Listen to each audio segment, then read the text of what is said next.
Before part one of Coach to Coach, Jesse spoke about protests that are going on around the world. These protests were sparked by the murder of George Floyd. But in reality, we know that the issues involved started a long time ago. Equality, racial equality, gender equality, the need to change our policing. These are all issues that require our attention right now. LAFC was built from the ground up. We had people inside the organization long before there was a team, long before there was a coach, that went out into each neighborhood and met with leaders, community leaders, neighborhood leaders, church leaders, to make sure that our club represented what they're all about. In these important times, we need to make sure that these grassroots efforts are stronger than ever. We need to make sure that we listen, that we educate, and that we find ways for change. Jesse spoke about voter registration. That's an area where certainly inside our communities we can make a difference. In Los Angeles, two of the greatest voices in the last weeks have spoken loud and clear. Kareem Abdul-Jabbar and Lisa Leslie. Their thoughts, their ideas fit so well with everything that LAFC wants to be about. And I hope that as you watch part two of Coach to Coach, you also think about the kind of discussions that you can be part of to bring reform and make sure that we are all working in the right way together. Thank you. Let's get a little bit into football. Okay. Details. There are things that LAFC does that would fit with things that Red Bull Salzburg does, right? For that matter, you said it earlier, there were things that the national team did that would fit, So I think we've always had ideas of now, look, let's take a detail for a second. With the national team, we used to talk about the importance of closing down and how the best way to win the ball was through interceptions. And now how interceptions could be used in a way in transition that really made a difference. If I understand some of the Red Bull words, you'll talk sometimes about forechecking in terms of being really aggressive in those moments of intercepting. Yeah. Do I have that right? Or?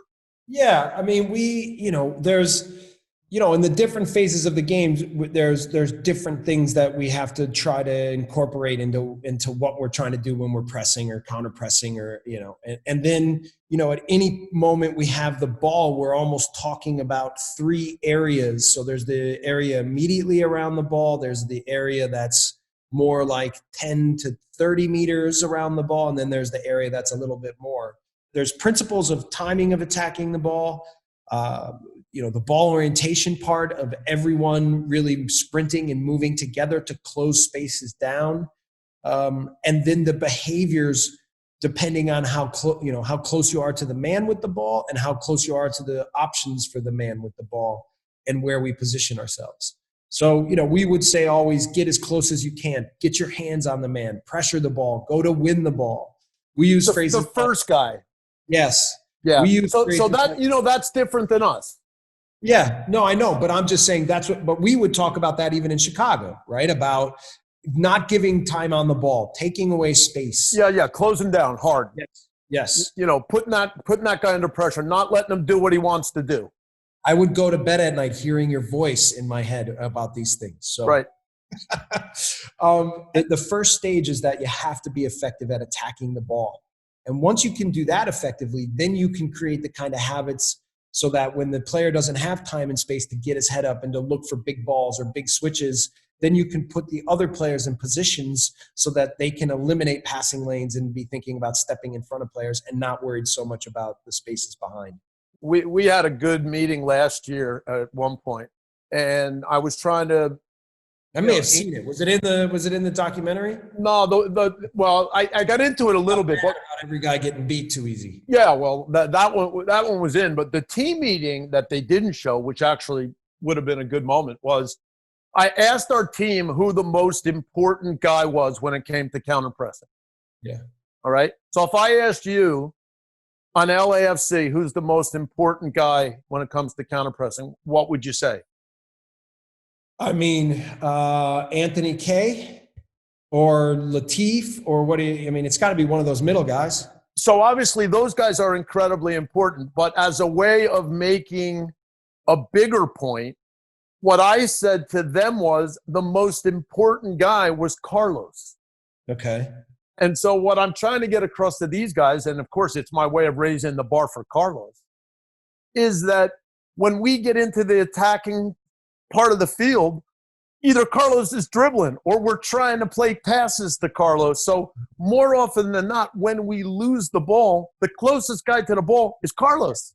Yeah. So if he doesn't do shit, then the rest of talking about counterpressing doesn't matter. Now, once we've got him on board, and it's funny with this Last Dance that now we all watch, which, awesome. In 98, when that was happening with the fire, the one thing I can remember saying to you guys is, hey, look, Pippen and Jordan are not only the two best players, they're the two best defensive players. So when you can impress upon your really good players the responsibilities that they have in some moments. And so when we were trying to get across to our guys counterpressing, we were trying to make sure that, look, Carlos, if you do something right there, then Latif and Mark and these others, that's when their ability to be part of it with you makes all the difference in the world. Yeah, obviously the best players when they have, I mean, Peter was a great captain that way, right? He was always the hardest worker. So shadows, isn't that really about passing lanes and keeping track of more than one thing? The shadow is often a help for the players that aren't pressing, right? So if you have the ball and I'm going to close you down, and theoretically the closer I get to you, the bigger my shadow gets, it's easier for the other players to predict where the next play or pass might go and start to position themselves in those spaces. Mm-hmm. Now, it's always possible that you can play through my legs or come up with bad bounce play. But, for us, like Bob, even when I heard you yelling at guys about getting beat too easily, obviously, no, you can't. Your best pressing players have to be your attacking players, right? I mean, because that's the way you're rewarded the most in scoring goals is from pressing is when you're winning the most balls up the field. They're around the ball. The thing that we do or focus on constantly is that it's not just the first guy, but that everybody comes with. And we want the guy who goes and attacks the ball to take risks and try to win it, but trust that if he gets beat, that we're all coming with him, right? That's a big piece of the puzzle it's like I had some coach ask me like, okay, how do you create trust in the team and belief? That I said, it's not, when you're saying how do you create the buy-in, for me, the buy-in isn't about the mental part of wanting to play that way. It's the details of making sure that the support system is what it needs to be so that the players feel freedom and feel stronger by the connection with each other. And that's listen, Bob, this is with the ball, without the ball, defensive transition, offensive transition, set pieces, whatever you do, the more clear the plan is, then the more able they are to go aggressively and execute, right? So look, we do all sorts of things that work on reaction. Look, the one thing that we would do that I imagine is different is this one goes back a long ways for me. When we were at Princeton and we changed the way we played, part of it was that, like many people at that time, I think Ralph Rangnick falls into it. Jurgen Klopp talks about Wolfgang Frank. We were all influenced by Milan, okay? Mm-hmm. Because before that, so much of the football detail was one-to-one, was man-to-man, right? Individual duel. And now you saw something that was more collective, all right? And so what I always thought, going back to Princeton, was, well, we're pretty good at this, passing the ball, moving the ball. But when we play Dartmouth, they don't care about that. Mm-hmm. They're more direct. They play forward. So I would try to say to you guys, how can we keep the things we're good at, but be better at the things that they're good at, right?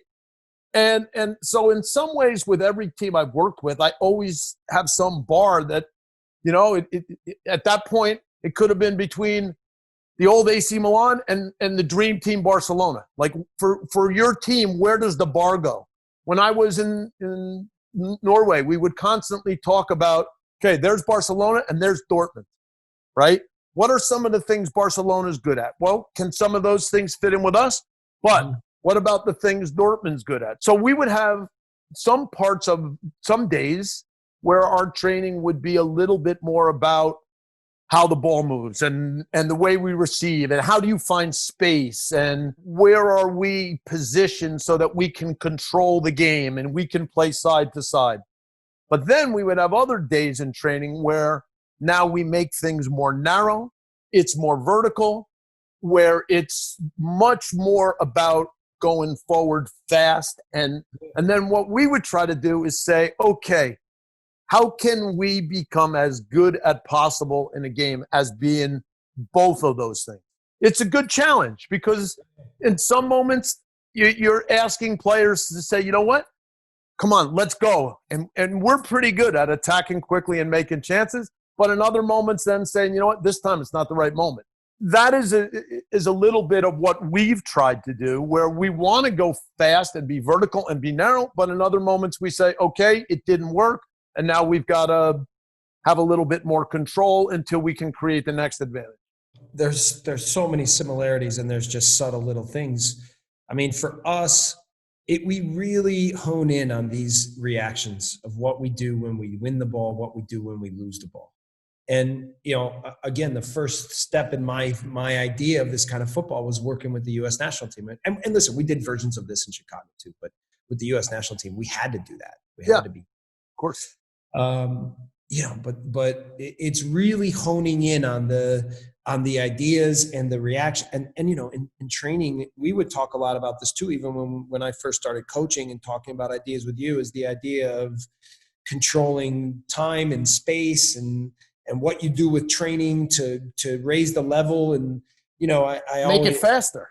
Yeah. I say to US, like when I talk with coaches that, the big excuse that everyone wants to use is, oh, well, that player should play up. I said, well, okay, I understand why they do that, but why they do that is because they're trying to create a higher level of playing so that the player adapts to the speed of play more. But that's what good coaches do. Sure. Right? You can do that with your U12 team, your U16 team, your professional team, whatever it is. Like, that's the job. Right. And then, so what we do on every day is kind of work through those kinds of things and make sure that the reactions are immediate and that the concepts and the ability to slow the game down in their head, but not with their feet. Right. And then we supplement a lot of these ideas into the tactics of what we do, and then try to create our own version of controlled chaos tactically. And this is part of why we see a lot of young players grow, is because when we're putting them in these highly intensive training sessions where they're forced to react and think quickly and look around, then they have to adapt, or they sink. Yeah, the game is going fast. Yeah. So yeah, I mean, that's a big part of our philosophy of training.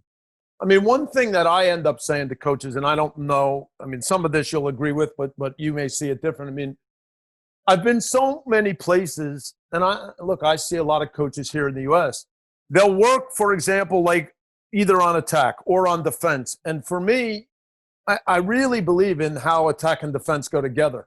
The ability to create game actions that go quickly from attack to defense, where your starting point isn't necessarily the normal position for a left back, but your starting position is based upon where you were at the moment when the ball is lost.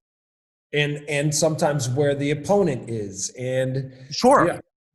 Yeah. So basic ideas that say, yeah, we play four in the back, but listen, if the left back attacks and now we lose the ball and it's 5 or 6 yards inside of him and he's the closest guy, then in that moment when he then goes to defend the ball, then yes, the left-sided center back might have to slide out a little bit. And for that moment, you're not really playing four in the back anymore. But that's just the way good teams quickly. I would describe this in New York all the time as our pressing and counterpressing and transition tactics overtake classic tactics, right? Which is the fall into the block of 8 and cover the spaces, or, the old, some of the old Milan spatial zonal defending and things like this. And so, yeah, I mean, and then creating the intelligence for knowing what to do when, and what are some of the triggers, and what should, the connection with the next guy, and what are the numbers situations, and trying to create, again, how much. This is where I feel like I've evolved as a coach, is creating clarity and details with almost every phase of what we're trying to accomplish. And then the more that we're able to communicate that clearly with the players, then again, it's easy for them to understand how to play with each other. If we're going to play 7-on-7 some days narrow, then it might be that I still have a back three and one midfielder and the 3 attackers, so that the relationship of the left back and the left attacker, and the relationship of the right back and the right attacker, and the front 3 still operating together when we lose the ball, and what they do. So you can create a game that now creates the kind of actions that you think you are trying to make happen in the game. And then at the end of training, you see how many good ones did we create through training. How much video are you doing? Games, training? How much, on a weekly basis, daily basis? How much video for the entire team, not individually? A normal week for us is normally, if we play Saturday, Sunday's off. And then on Monday, when they come in, we would do a quick video review for the team of the game. How long? 30 minutes. And then what we do is, we take everybody on the field that day. And we have a way to start up training where even the guys that have played on Saturday start up, and we do a little, we call it shadow, but it's not really shadow because it's 2 teams against each other, but it's completely controlled. It's, in a way, it's a rehearsal of some of our ideas. Yeah. Where instead of going fast, it's actually designed to go slow, so that the pictures of certain things are very obvious. And we just do it as a way to get everybody going for the week. What we do every day is film training. Our video guy does it with a drone. It's quite good. Oh, yeah. And so what we're able to do then is normally before the staff goes home, we're looking at training from that day, and we're starting to identify things that we think are good to show players. Yeah.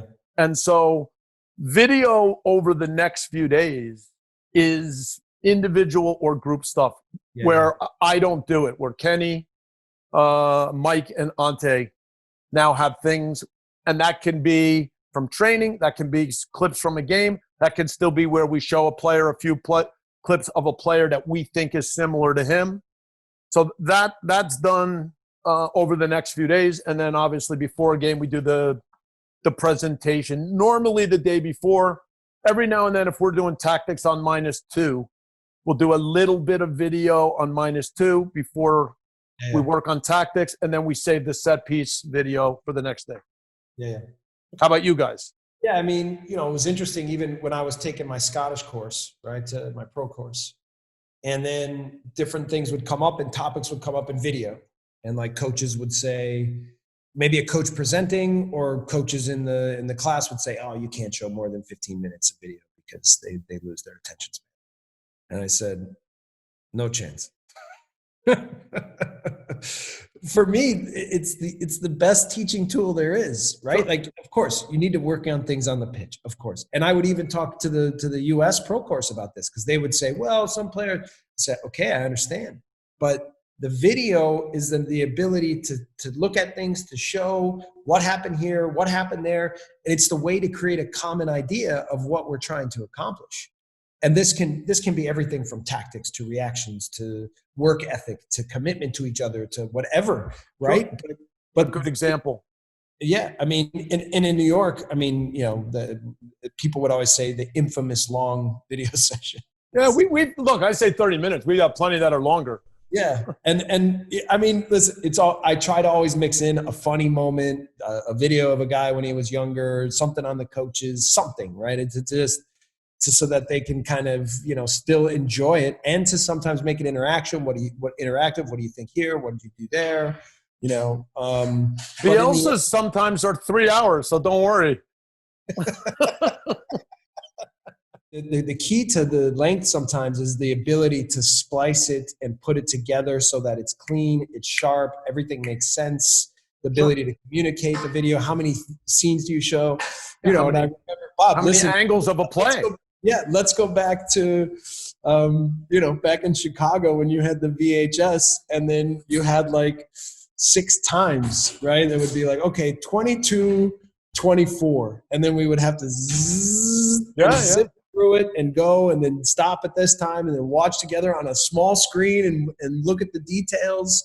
But then I did edits and then look, eventually with the national team, I had the portable DVD player. Yeah. And I mean, you know, the buttons were worn out. Yeah, the buttons are still. No, that was an important part of our work. Absolutely. So, absolutely. Yeah. No, I mean, I see it the same. I mean, in the end, I know that I do a lot of video, right? We have really good video men here. That's something that the Red Bull people really invest in, is good video analysts, good data analysts. So we do a lot of this kind of stuff that I think, and then the key is how to use it effectively to help the players and not confuse them or to make it something that is a benefit. You know, but this part for me winds up being a lot of the fun is again, ironing out the details and ironing out how we do things and making sure that the clarity for every player is really good. I mean, again, it goes hand in hand. If you create game training sessions that have really good game actions, then even the part where you are going through training at the end of every day for all of our staff is really enjoyable. Yeah. Because you are seeing the actions, the situations, the moments where defenders have to leave one situation, go do something else. You are creating those kind of situations in training, and then you're seeing how the players are handling them. Yeah. And then you've got really good material for showing them a few things. And again, it can be that Kenny takes a defender and spends 5 minutes with him the next day, but it can be 3 plays from training the day before. Yeah. And again, you know, I remember you talking at one point about creating training sessions that are good for every player within the roster, and used to use a young Clint Dempsey or a young Michael Bradley. And how do you create sessions that honor the development paths of both? And so it's always about having the whole group and having a perspective for how to move that the entire process for the group along, but also understanding the individual and how to hone in on that and make sure that they understand what the next stages of their development, next steps are. So yeah, important. This is the fun. Yeah, this is the fun too. So. And look, when everybody gets hooked into that and training is something that they enjoy, and then the whole idea that when they show up every day, you know, this idea of work and how guys are getting better and how we become a better team. Yeah, that is the key to the culture that you try to create. No doubt. Well, good. How about you? Anything else you got to ask me here? The only thing I was going to ask is a little bit about, you know, so listen, I've watched about how you've done different rotations with your outside backs and outside midfielders and how you've, you know, done some things with the ball, how then that puts you in place to do some things for counter pressing. I mean, you know, obviously I've seen some different teams do this and you know, maybe take along your, you know, I mean, one of the things that I have been really impressed with even watching now LAFC and even over the 2 years with LAFC is your greatest quality, I think, has been to evolve as a coach and evolve with the game. Take me behind why you felt that specific tactical thing was going to be important for you or this group. Again, if we go back to the national team, right? It was very important for us that when Clint and Landon moved inside, that the outside backs moved up and wide, so that now that double action creates an opening mechanism. Yeah. Yes, and it makes the defense have to deal with 2 things. So, you know, if Landon is playing on the right and now he starts to come into the pocket and Cherundolo moves forward, then there's a moment where the left back on the other team can't necessarily stay with Landon, right? And so if the idea that then as you go forward, that you create in its simplest form, Jesse, that sometimes as one guy moves inside, one guy moves outside. When we talk about deep runs, as one guy runs through, somebody comes back. Any kind of double actions become the understanding of those things, and rotations and double actions, that becomes the way that you start to create some space and some advantages. And then when you have an outside back, and then in certain moments, the relationship that he has with the attacking player in front of him. So we have moments when our attackers choose to stay wide, and then rather than necessarily have everybody stay in the same line, now sometimes for the outside back to move up and be inverted, or move actually forward a little bit more and move our team that way and create, in a way you've pinned a central defender. If the right back moves high enough that for the second that the play is happening, the left center back has to deal with him. So you start to just pin some defenders and create some possibilities to play. So those are some of the ideas. And then, a lot of times you'll play, certainly when Carlos plays as the 9, he almost plays like a ghost 9. When Dio plays, he plays a little bit differently in that position. What do you think you're going to get out of Bradley, Wright, Phillips? Or what are you hoping for when you play him up there? Yeah, we haven't had enough time yet. Even Dio, and you remember, we used to talk to our strikers with the national team that I didn't want them just standing up next to the central defenders with their back to these guys. Yeah. And so the ability to come off the defenders or into their blind spots, I think all good strikers do that. Yeah.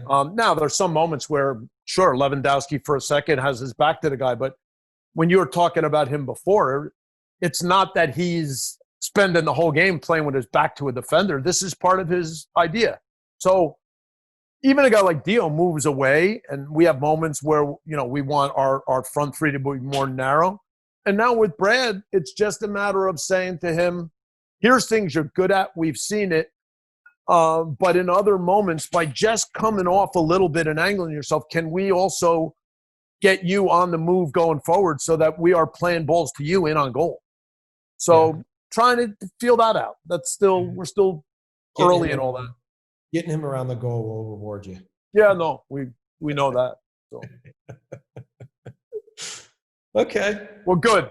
Good, man. Thanks for doing this. Yeah. Let's text next week. Good. Give my best to everybody. All right, you too, my man. Great talking. This was fun. Yeah, good. Thanks for doing this. All right. See ya.